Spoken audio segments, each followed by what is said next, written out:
Is she the compass that helps you find your way, or the map that never lets you leave? In previous videos, we have explored various aspects of the Matriarch Wannabe dynamic. At this point, you may be wondering, am I really dealing with a Matriarch Wannabe? In this video, I'm going to make the difference between a mature matriarch and a Matriarch Wannabe clear so that you can discern for yourself. But trust me, the difference is more than just a few grey hairs and who brings the pavlova to Christmas. My Matriarch Wannabe videos are for anyone who's ever felt subtly steamrolled by a helpful suggestion, or anyone who's quietly wondering if their need to hold the family together is starting to look a little clingy. Let's unpack the difference between embodying wisdom and just rehearsing authority. At a high level view, the Matriarch Wannabe is the self-proclaimed family queen, the emotional project manager, the bossy brunch hostess who confuses control with care. Whereas the mature matriarch is respected not because she demands authority, but because she's earned it through lived wisdom and genuine care. She leads with quiet strength, not control. Her presence unites rather than divides. At her core, she embodies responsibility, compassion, and emotional steadiness. You might be wondering, why do I focus on the Matriarch Wannabe? Everything I share here falls under the umbrella of internal relational capital, the emotional, psychological, and relational currency you build within yourself and bring into every connection you touch. Whether we're unpacking the deep conditioning of the false village, healing the emotional imprints of the mother wound, or stepping into the transformative practices of alchemical leadership, it all comes back to one thing: the strength of your internal relational world. This isn't surface level self-help or quick fix empowerment. This is about dismantling the inherited patterns that keep you stuck, reclaiming the parts of yourself that were shamed or silenced, and using that reclaimed power to lead in your family, in your work, and in your own life from a place that is embodied, conscious, and deeply aligned. Because when your inner infrastructure is solid, every relationship, including the one you have with yourself, becomes a site for healing, clarity, and true impact. Before we jump into the juicy details, let's make one thing clear. This isn't a parent bashing party. Yes, someone can show traits of a Matriarch Wannabe and still be loving, generous, and a meaningful part of your life. This isn't about digging up dirt for the sake of drama. It's about spotting the patterns, those subtle, repeating dynamics I see over and over again in my coaching work that quietly shape how people show up in their relationships, in their parenting, and in their own sense of worth. Think of this video as a map, not to blame, but to navigate, to understand what forces may have shaped you and how to soften their grip. Some of what I say might hit close to home. Some parts might not land at all, and that's exactly right. We all come from different family systems, different textures of love, and different wounds. So take what resonates and feel completely free to leave the rest behind. This is where you take self-responsibility to clearly see what applies to you. If certain aspects of the Matriarch Wannabe rings uncomfortably true for you, drop a comment below. I'd love to hear your reflections. And if you're ready for personal support, untangling some of these threads and how they relate in your life, you can find a link below to book a Mending the Mother Wound Tarot-led coaching session. I share what I discuss here because I see you. If you're walking this winding, often disorientating path of reckoning with family dynamics, know this: I've walked it too. I've stumbled through it, screamed into a pillow through it, and come out the other side wearing the metaphorical t-shirt, probably with coffee stains on it. And remember, naming this pattern isn't betrayal, it's clarity. And with clarity, we get to choose, you get to choose how you want to move forward. Even if you continue a relationship with your matriarch wannabe, you can do it with new boundaries, fresh awareness, and a deeper trust in yourself. Now let's dive into the primary differences between a matriarch wannabe and a mature matriarch. Number one, the performance versus the presence. The matriarch wannabe wants the role badly. She studies matriarchness like it's a Pinterest board, planning the perfect family gathering, inserting herself into everyone's business like she's the designated psychic at the family fair. She's not listening to understand, she's listening for her cue. Everything is curated. The advice, the timing, the signature dish, the dramatic size of martyrdom. If you listen closely, you can almost hear the director yell, "And action!"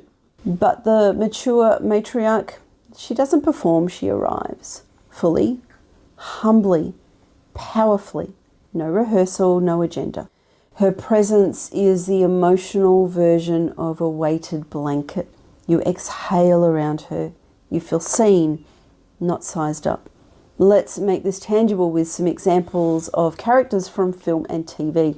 Mrs. Bennet from Pride and Prejudice is a matriarch wannabe who is well-meaning but desperate for control. Her obsession with marrying off her daughters is more about social standing and survival anxiety than love.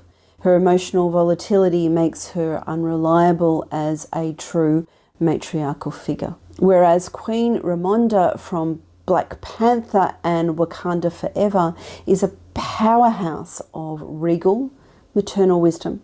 She leads with grace, prioritizes community over ego, and speaks only when her words carry truth, not manipulation. Her grief doesn't destroy her leadership, it deepens it. Secondly, we have talking versus listening. The matriarch wannabe talks a lot. Advice is her love language, or so she thinks.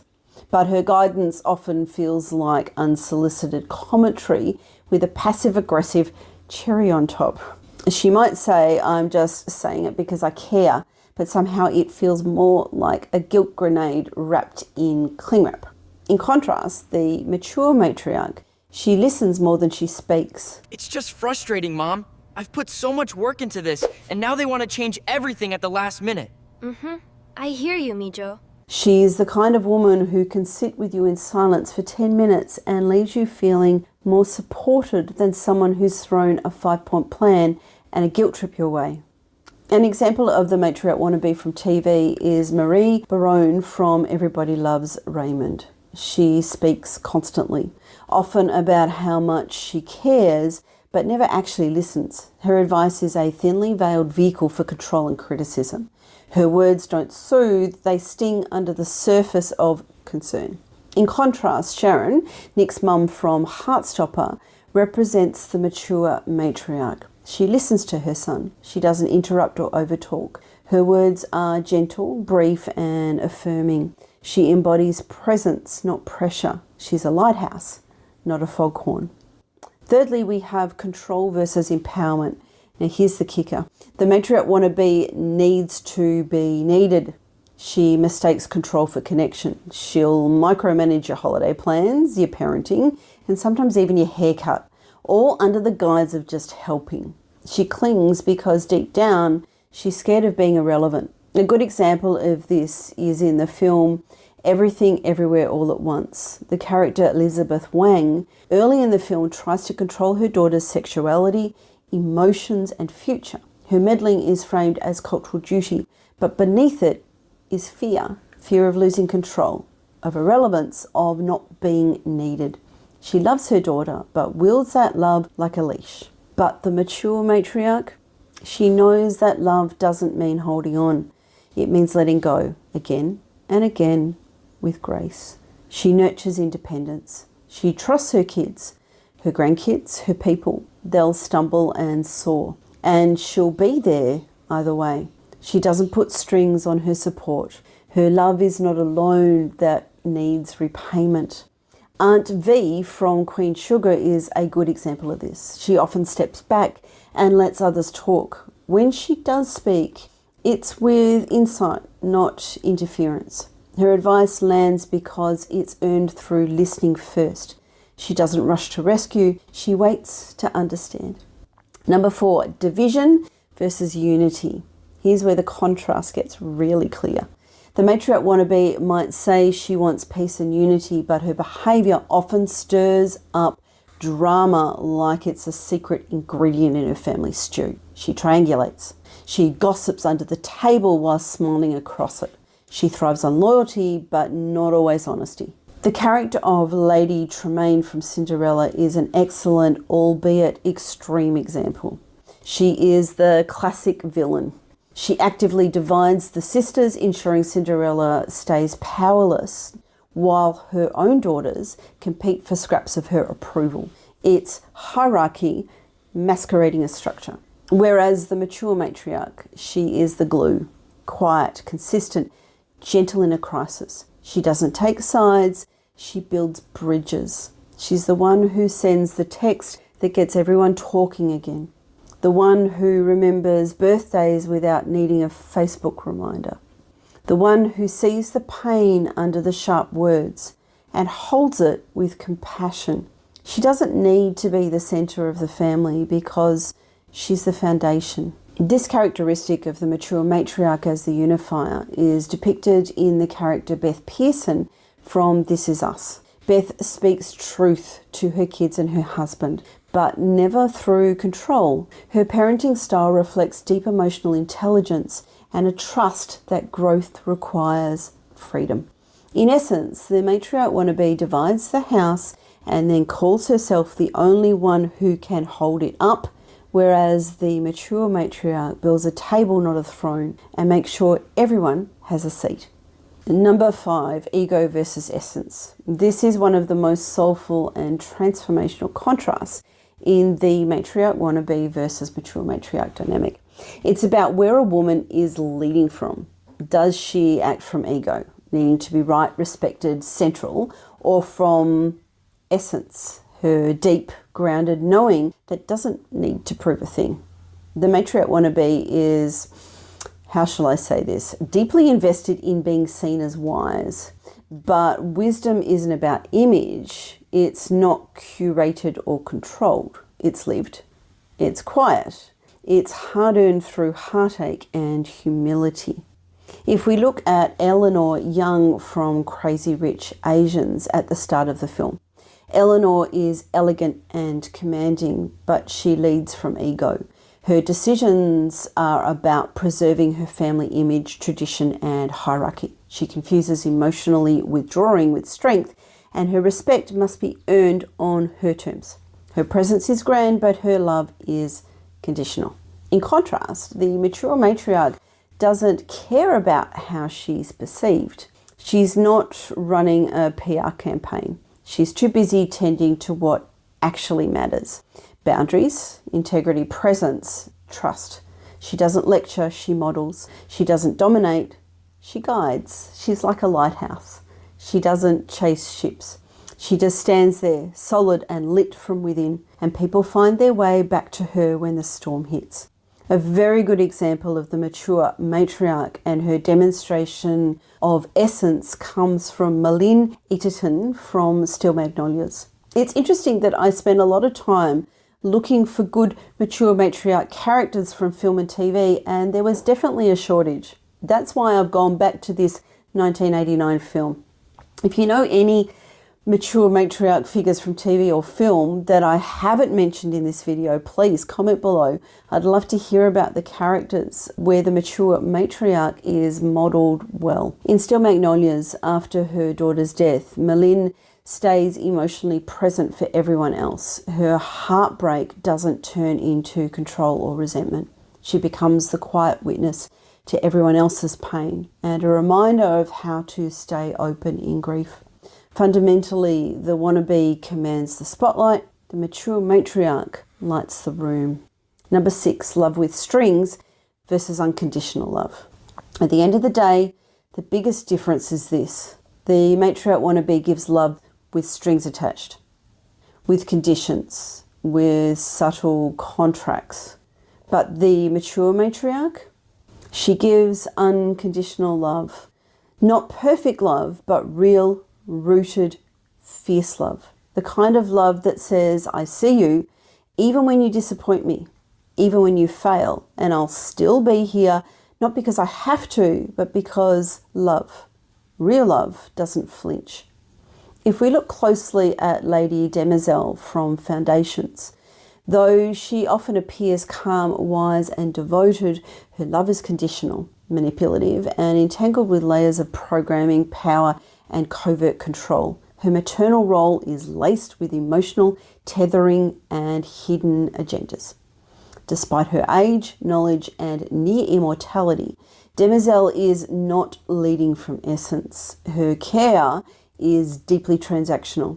Her role as a nurturer is more about managing outcomes than truly loving, witnessing, or empowering others.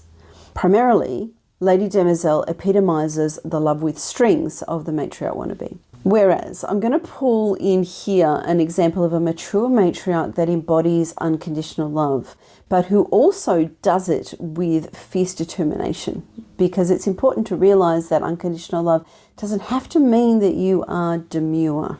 Let's look at the character of Molly Weasley from the Harry Potter series. Molly Weasley serves as the loving bedrock of the Weasley family by tirelessly providing a warm, nurturing, and incredibly supportive home at the Burrow, extending her boundless affection and care not only to her own 7 children, but also to Harry Potter, whom she embraces as her own. Her love manifests in endless home-cooked meals, knitted jumpers, and unwavering emotional support, creating a safe haven where everyone feels cherished and accepted. However, this profound love is intrinsically linked to her fierce nature. Molly transforms into a formidable protector whenever her loved ones are threatened, famously confronting Beatrix Lestrange with a terrifying display of raw power and protective fury, screaming, "Not my daughter, you bitch," before vanquishing the Death Eater. This powerful blend of nurturing love and ferocious defense makes her the unshakable foundation of the Weasley family, embodying both comfort and indomitable strength. Now that you have an outline of some of the main differences between the mature matriarch and the matriarch wannabe, take some time to see how this applies to you. I'm going to show on the screen now the 6 key differences that we have covered today between the Matriarch Wannabe and the Mature Matriarch. Take a moment to pause the video to write these down. Now, honestly assess for each point, which category did your maternal figure exhibit? Note your findings down under each category. This is a simple exercise, but it will raise your awareness of the dynamics, either overt or covert, that you were raised in. Remember, awareness is the starting point of healing and choosing to create a different trajectory for your own life. And remember, my videos are not just for passive consumption. Give yourself the gift of actually doing the exercise. Do it honestly, do it fully. The deeper you engage, the more powerfully you accelerate your own healing. This is where the shift begins, not in theory, but in action. At the end of the day, the difference between a matriarch wannabe and a mature matriarch isn't about age, authority, or who commands the room. It's about what's at the heart of their leadership. One is driven by the need to be seen as important. The other leads from the deep knowing that she already is. So if you've grown up in the shadow of a crown that was never quite earned, know this: you are not alone. You are not bound to repeat the story. You can rewrite what leadership, love, and legacy look like in your own life. Whether you're disentangling from a matriarch wannabe or learning to become a mature matriarch yourself, this work matters. And remember, real matriarchy isn't about control, it's about connection. It's not about being the loudest voice in the room, but the safest presence in the storm. If you're ready to go deeper and untangle how these dynamics are showing up in your life, you can book a Mending the Mother Wound Tarot-led coaching session. Just click the link below. And if this video spoke to something real for you, chances are it'll speak to someone else too. So please like, share and subscribe to help spread the word. If this landed for you, let me know by typing empowerment, not control in the comments. That's our way of saying I see the pattern and I'm choosing something different. And if you're hungry for more, I've got you. Watch this next video where we unpack how control can masquerade as care. It's a must watch if you're navigating tricky maternal dynamics. Take care of your heart and I'll see you in the next one. Bye for now.